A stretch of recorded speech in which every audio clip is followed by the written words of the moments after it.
पिछले व्याख्यान में हमने ये सीखा था कि हाइब्रिड्स या संकर प्रजातियां कैसे विकसित की जाती हैं और जेनेटिक मैनिपुलेशंस के थ्रू जीन में बदलाव ला करके हम कैसे नई प्रजातियां हमारी विकसित कर सकते हैं या जो उन प्रजातियों में सुधार कैसे ला सकते हैं जिसका वांछित लाभ हमें प्राप्त हो सके।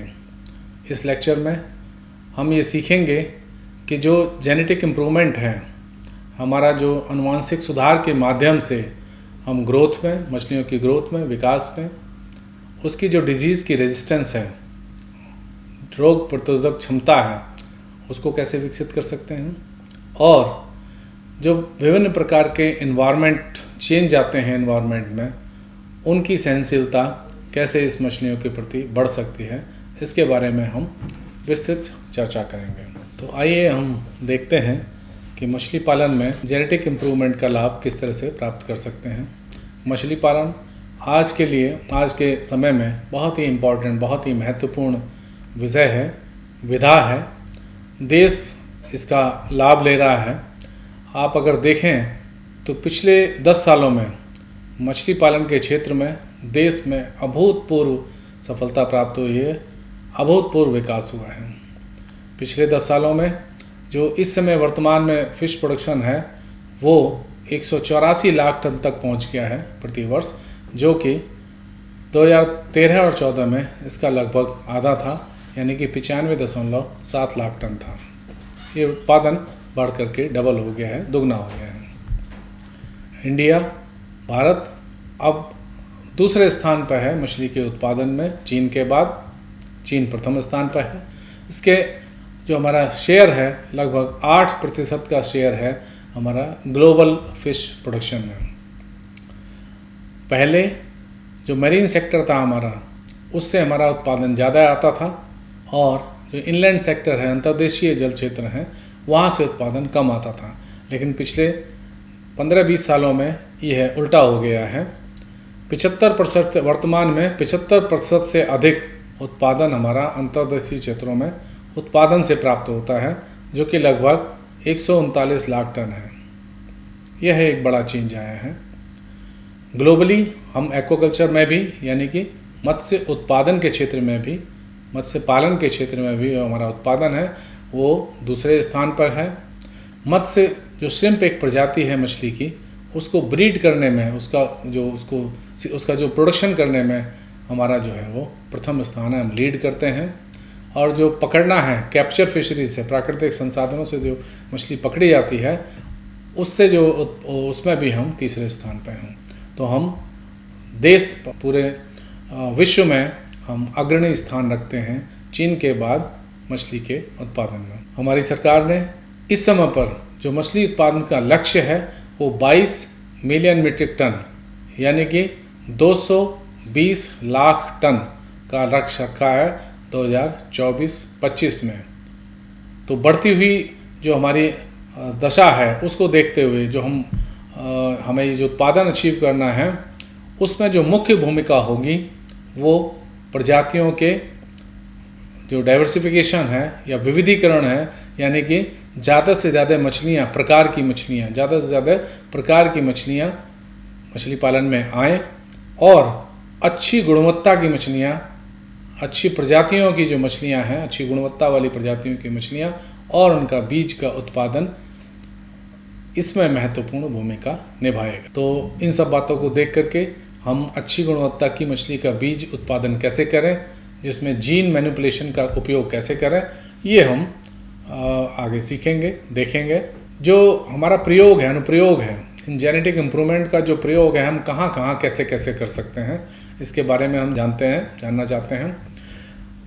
एक्वाकल्चर में, यानी कि मछली पालन के क्षेत्र में, जिसको जलीय कृषि भी बोलते हैं, यहाँ हम आनुवांशिकी का प्रयोग, जेनेटिक इम्प्रूवमेंट का प्रयोग कहाँ कहाँ कर सकते हैं। एक, प्रोडक्शन के एनहांसमेंट में, यानी कि हमारी उन्नत प्रजाति यदि होगी, जो प्रजातियां हमारी उन्नत होंगी, उनमें तेज बढ़ने की क्षमता वाले लक्षण होंगे, तब हमारा उत्पादन बढ़ेगा। ऐसी मछलियां जो जितना वो भोजन ले रही हैं, भोजन खाया जा रहा है, उसका अधिकतम जो पार्ट है वो फूड कन्वर्जन रेशियो के रूप में उसका उपयोग कर सकें या उपयोग हो सके, यानी कि कम खा करके तेज़ बढ़ने वाली मछलियाँ हों, वो हम जेनेटिक इम्प्रूवमेंट के माध्यम से प्राप्त कर सकते हैं।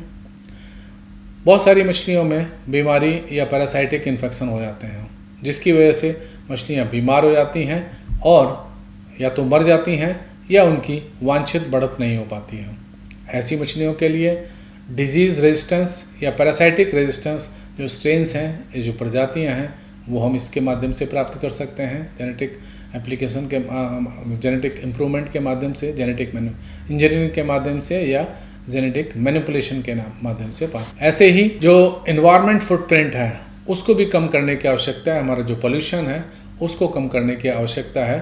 तो पर्यावरण के जो पदचिन्ह हैं उनको कमी भी हम जेनेटिक मैनिपुलेशन के द्वारा मछलियों की प्रजाति में बदलाव ला करके, उसकी प्रक्रियाओं में बदलाव ला करके हम इस का उपयोग कर सकते हैं। इसके अलावा हम देखते हैं कि बहुत सारी मछलियाँ प्राकृतिक जल संसाधनों में कम होती जा रही हैं, या जिन्हें हम इंडेंजर्ड स्पीसीज या जिनको विलुप्त प्राय स्पीसीज होती जा रही हैं, तो उनके जो संरक्षण है या उनकी जो रीस्टॉकिंग, दोबारा स्टॉकिंग है, वो हम उसमें जेनेटिक मैनिपुलेशन, जेनेटिक इम्प्रूवमेंट के माध्यम से हम उसको पुनर्स्थापित कर सकते हैं। जैसे किसी विशेष प्रकार की मछलियाँ ब्रीड करने में सक्षम नहीं हो पा रही हैं, जिसकी वजह से उनका जो जेनेटिक जो मेकअप है वो ख़त्म होता जा रहा है, उस जेनेटिक्स की मछलियाँ जीन की मछलियाँ ख़त्म होती जा रही हैं या कम होती जा रही हैं। तो उनका बचाव करने के लिए हम आर्टिफिशियल ब्रीडिंग के माध्यम से उनकी जो प्रजाति है उसको बचाने का प्रयास करते हैं, उसका बीज उत्पादन करने का प्रयास करते हैं। ऐसे ही जो लुप्त पाए प्रजातियाँ हैं, किन्हीं कारणों से, या तो जो वातावरण में बदलाव हो रहा है उसकी वजह से, या जो हमारे मैन मेड कारण हो सकते हैं, कहीं हमारी जो मछलियाँ जो पकड़ने के तरीके हैं वो गलत हो सकते हैं, या प्राकृतिक आपदाओं की वजह से कई जगह उनकी जो ब्रीडिंग ग्राउंड्स हैं वो ख़राब हो जाती हैं, ब्रीड नहीं कर पाती हैं। तो ऐसी प्रजातियाँ जो लुप्त प्राय प्रजातियाँ हैं उनको हम आर्टिफिशियली हाइब्रिडाइजेशन करके या उनका जीन मैनिपुलेशन करके हम उनका बीज उत्पादन करते हैं, और इन प्रजातियों को हम पुनः उनके जो नेटिव वातावरण है, उनका जो अपना जो जहाँ पर वो रहती हैं उस वातावरण को में हम उनकी संख्या को बढ़ा कर सकते हैं। स्टॉक प्रबंधन कर सकते हैं जेनेटिक टूल का उपयोग करके, यानी कि जो स्टॉक है वहाँ का उसको हम बढ़ा सकते हैं। इसके साथ ही वातावरण में बहुत सारे बदलाव आते रहते हैं समय समय पर, जिसकी वजह से मछलियों की जो संख्या है वो कम होती जाती है, कुछ मछलियों की बढ़ोतरी कम होती जाती है, कुछ मछलियाँ जो है वहाँ जीवित नहीं रह पाती हैं। तो इसके लिए हम जो हमारे ऐसी प्रजातियों का विकास हम जेनेटिक इम्प्रूवमेंट के थ्रू कर सकते हैं, जो इस तरह की जो वातावरणीय कारक हैं जिनकी वजह से मछलियाँ वांछित रूप से बढ़ नहीं पा रही हैं या उनकी मृत्यु हो जा रही है, उसको हम बदलाव ला सकते हैं। तो ऐसी मछलियों में हम ऐसे चेंजेस ला सकते हैं जिससे कि वो टेम्परेचर के बदलाव को सहन कर सके। टेम्परेचर बहुत ज़्यादा है या बहुत कम हो अगर अचानक, तो उसमें मोर्टेलिटी ना हो, मरे ना, ऐसा हम उसमें प्रयास कर सकते हैं। कुछ मछलियाँ ऐसी हैं जो साल्ट कंडीशंस में माइग्रेट करती रहती हैं, जो साफ़ पानी में आती हैं अंडे और बच्चे देने के लिए, नर्सरी ग्राउंड रहता है उनका, और एडल्ट स्टेज में वो समुद्री जो वो है वातावरण है ये वहाँ पर चली जाती हैं अपने एडल्ट बनने के लिए या बड़ा होने के लिए। तो लवणता की वजह से या इसकी सैलिनिटी की वजह से कई बार उसमें दिक्कतें आती हैं। तो साल्ट टॉलरेंस वैरायटीज़, यानी कि जो मछली जब नीचे फ्रेश वाटर से सी वाटर की तरफ जाए तो उसमें कोई दिक्कत ना हो उसको अडाप्ट करने में, ऐसी स्ट्रेन्स हम उसमें डेवलप कर सकते हैं। ऐसे ही कई जगह ऑक्सीजन का स्तर काफ़ी कम हो जाता है, मछलियाँ मरने लगती हैं। ऐसे वातावरण में, पोल्यूटेंट वातावरण में ऐसी मछलियों का विकास हम करते हैं जिनमें ऑक्सीजन की कमी को सहन करने की क्षमता हो, कम ऑक्सीजन में भी वो रह सकें, सर्वाइव कर सकें, ब्रीड कर सकें, स्वस्थ रह सकें। तो ये परिवर्तन जो वातावरणीय परिवर्तन है या परिस्थितियाँ हैं, उनके अनुकूल जो है जो चेंजेस हैं वो हम इस मेथड के द्वारा हम जीन मैनिपुलेशन के द्वारा हम ला सकते हैं। अब जेनेटिक मैनिपुलेशंस कि डिटेल में हमने पहले पढ़ रखा है, इसको थोड़ा ब्रीफ में एक बार और रिवाइज करेंगे कि जेनेटिक मैनिपुलेशंस हम कैसे कैसे कर सकते हैं। पहला जो आर्टिफिशियल हाइब्रिडाइजेशन है उसके माध्यम से हम मैनिपुलेशंस कर सकते हैं।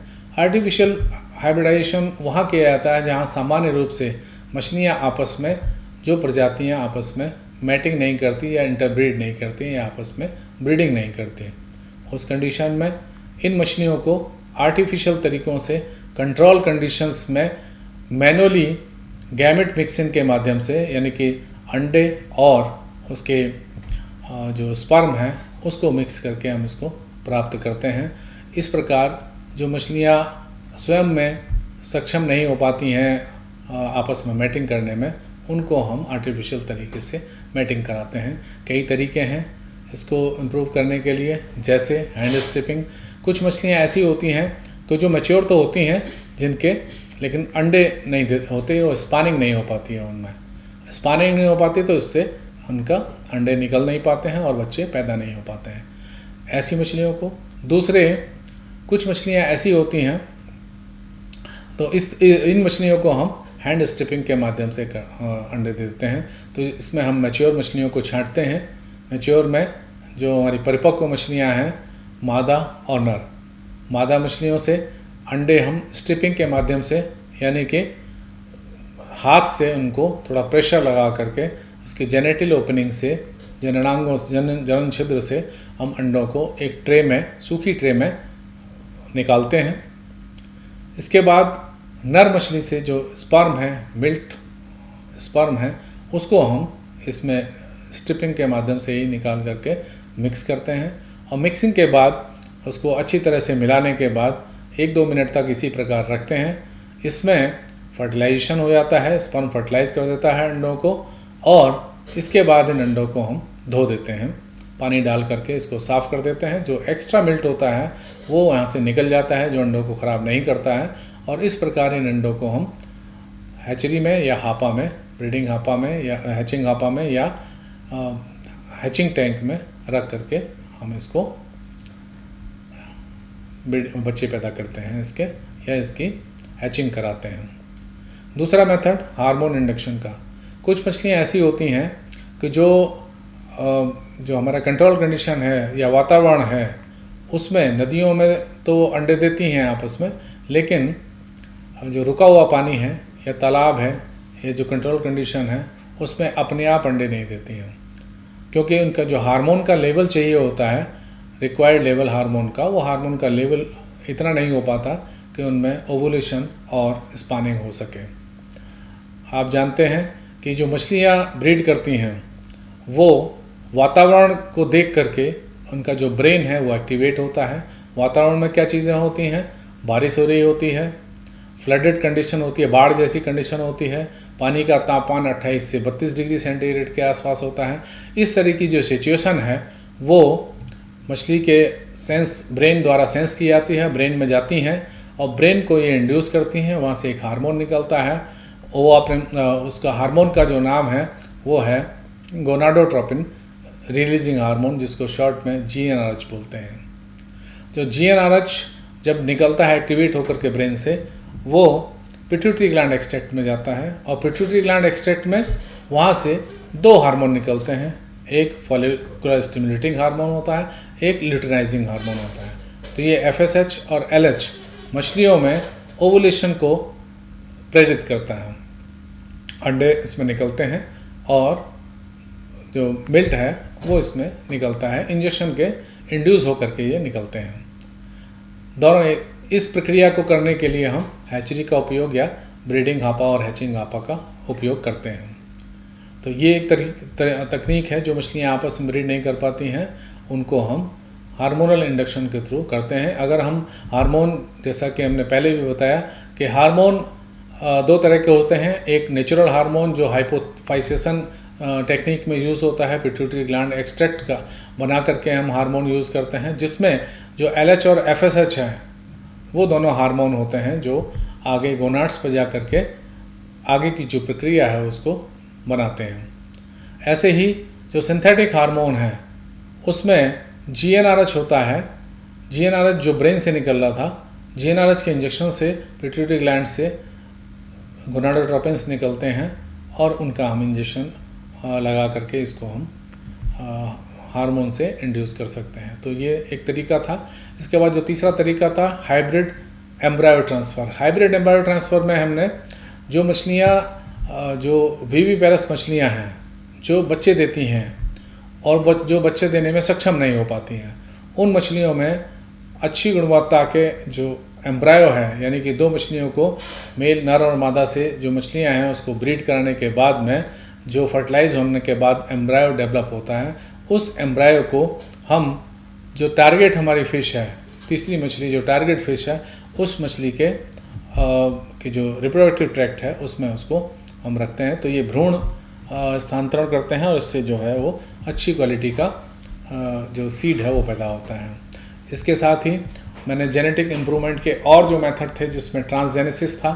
ट्रांसजेनेसिस में क्या बताया था?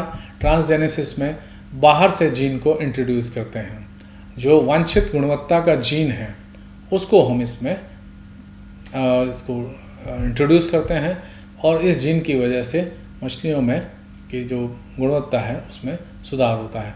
तो जिस तरह का जीन हमें यूज़ करना होता है उस जीन को हम आइडेंटिफाई करते हैं।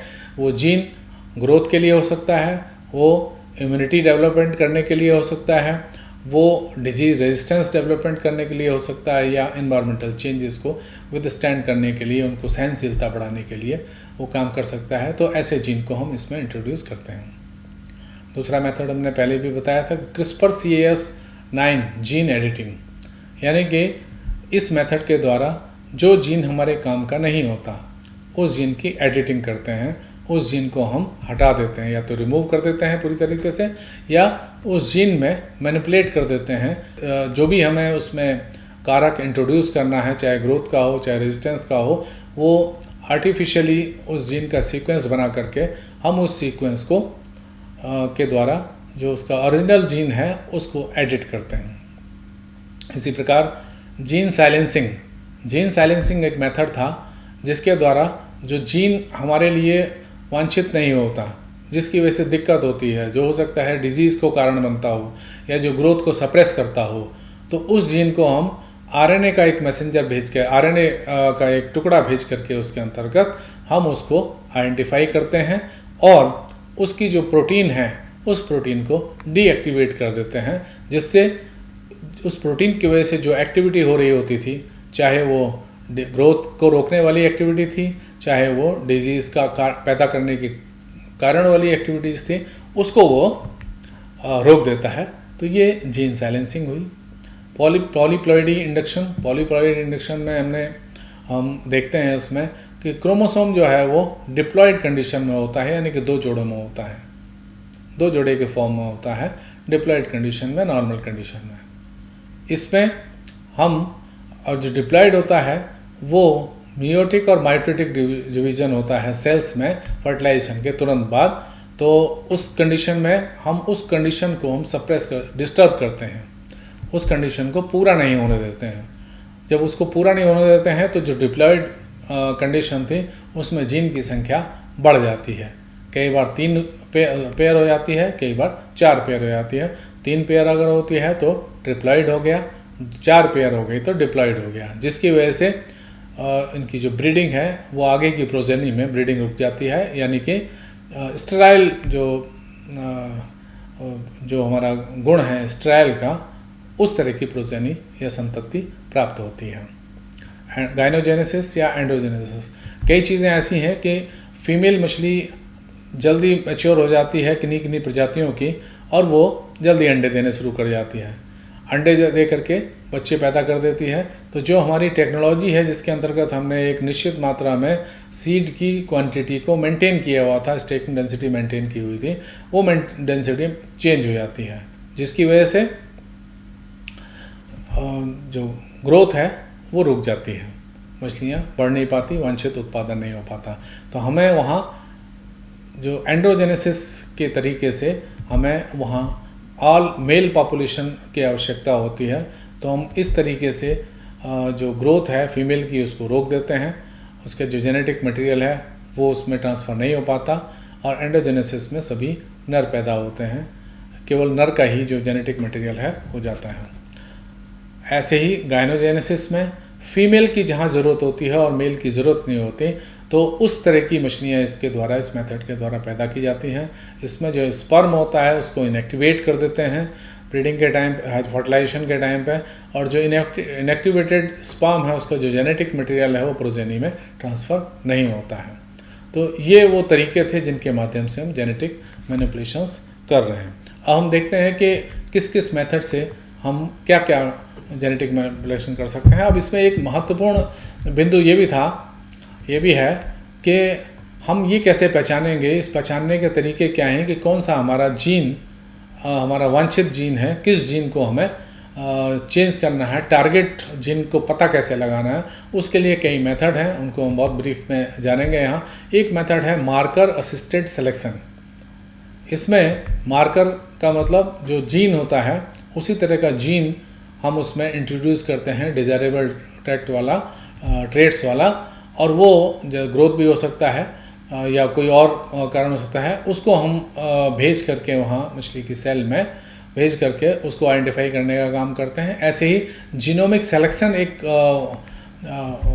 वर्ड है जो इसमें यूज़ होता है, जिसमें हम हमारी जो जेनेटिक मटेरियल है उसको एक्सेलरेट करते हैं और जो ब्रीडिंग वैल्यू है उसको इसमें पता लगाते हैं, एक्यूरेटली पता लगाते हैं, वो जीनोमिक सिलेक्शन उसको बोलते हैं। ऐसे ही एक टर्म है क्वांटिटेटिव ट्रेट लोकस, यानी कि ये पता लगाना कि हमारा जो डिज़ायरेबल जीन है उसकी संख्या कितनी और कहाँ पर है और किस जीनोम से एसोसिएटेड है, उसको हम क्वांटिटेटिव ट्रेट लोकस से करते हैं। एक नई टेक्निक फ्लोरेसेंट इन सिटू हाइब्रिडाइजेशन, जिसको शॉर्ट में फिश नाम भी दिया गया है, जीन को आइडेंटिफाई करने का बहुत बढ़िया एक तरीका है। इन सिटू यानी कि सेल के अंदर ही ये उसको आइडेंटिफाई करता है।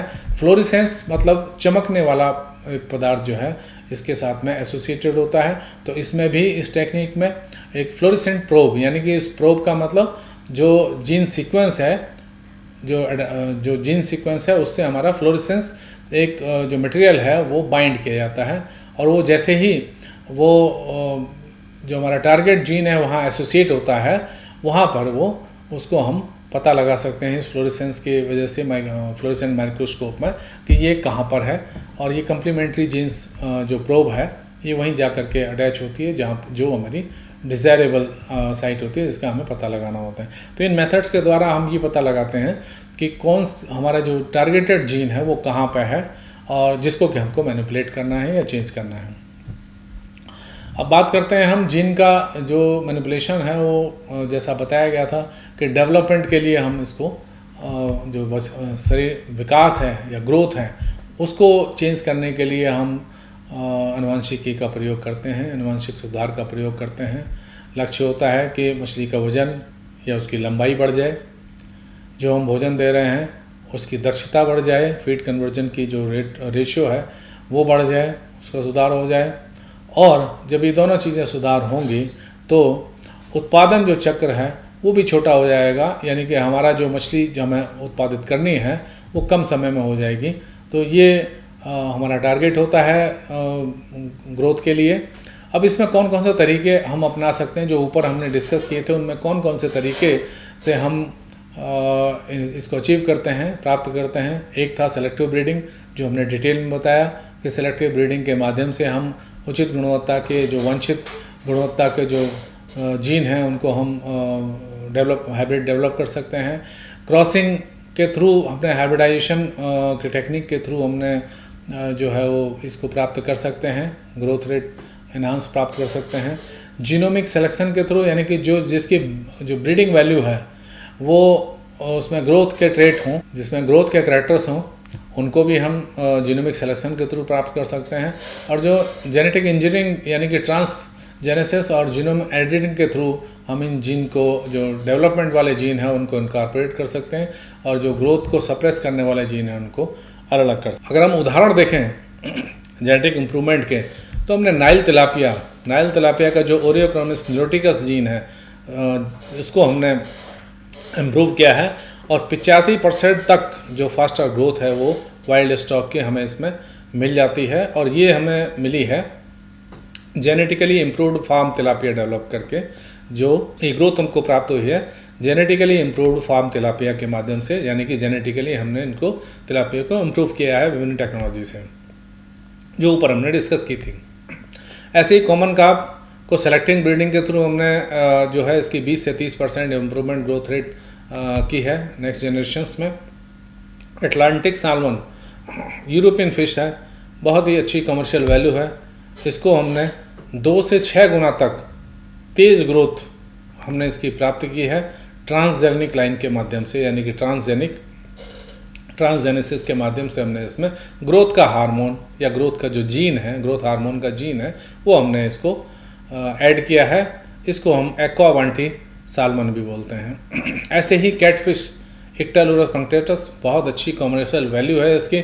इसको हमने जो ब्लू कैटफिश है उससे हमने हाइब्रिडाइज करके इसकी जो ग्रोथ रेट है उसको हमने बेहतर किया है।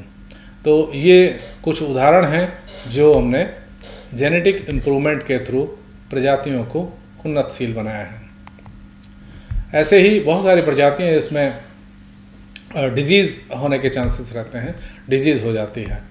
अब जिसकी वजह से मॉर्टेलिटी ज़्यादा हो जाती है, ग्रोथ कम रहती है, मछलियाँ बीमार हो जाती हैं और कई जगह इसमें हम बहुत सारी केमिकल और एंटीबायोटिक्स का यूज़ करना पड़ता है। तो जेनेटिक इम्प्रूवमेंट के थ्रू हमने इसमें भी सुधार किए हैं। इसमें फैमिली सिलेक्शन के थ्रू, यानी कि उन फैमिलीज़ की मछलियों को हमने सेलेक्ट किया जिसमें पैथोजेंस का असर कम होता है, उनका सर्वाइवल रेट ज़्यादा होता है पैथोजेंस के अगेंस्ट में। उनको सेलेक्ट करके हमने नए जो हाइब्रिड्स हैं वो डेवलप किए हैं। मार्कर असिस्टेड जो सिलेक्शन है उसके माध्यम से हम जो डीएनए मार्कर है उसको हम लिंक कराते हैं उस जीन से जिसकी वजह से डिजीज़ हमें होती है, और उसके माध्यम से हम इसको आइडेंटिफाई करके इसको जीन एडिटिंग के थ्रू सप्रेस कर देते हैं। ऐसे ही जीन एडिटिंग के माध्यम से हम जो होस्ट रिसेप्टर हैं पैथोजेंस के, उसकी एंट्री को रोक देते हैं, और इस तरह से हमने जो है वो इसको हम डिजीज़ को सप्रेस कर सकते हैं। और कुछ तरह के वैक्सीनेशंस और इम्यूनोजेनेटिक्स के माध्यम से हम इसकी डिजीज़ को कम कर सकते हैं। अब इसके उदाहरण अगर हम देखते हैं तो जो हमारी रेनबो ट्राउट है उसमें बैक्टीरियल कोल्ड वाटर डिजीज़ होने के चांसेस बहुत ज़्यादा रहते हैं, और इसको हमने 60 से 80% तक इसका जो सर्वाइवल है इस डिजीज़ के अगेंस्ट में वो सेलेक्टिव ब्रीडिंग के माध्यम से हमने प्राप्त किया है। अटलांटिक साल्मन, इसमें इन्फेक्शियस पैनक्रियाटिक जो नेक्रोसिस है वो बीमारी काफ़ी होती है, और इसको हमने एमएएस के माध्यम से, मार्कर असिस्टेड इसके माध्यम से, जीनोम की एडिटिंग के माध्यम से जो रेजिस्टेंस जो है इसके अंतर्गत हमने पैदा किया है, और जिससे ये डिजीज़ रुक जाती है। ऐसे ही तिलापिया में स्ट्रेप्टोकोकस जो बीमारी है उसका इन्फेक्शन है, और हमने फैमिली सिलेक्शन के माध्यम से उसको रोका है, और सर्वाइवल जो है वो 30 से 50% तक उसका इस डिजीज़ के अगेंस्ट में इम्प्रूव्ड हो गया है।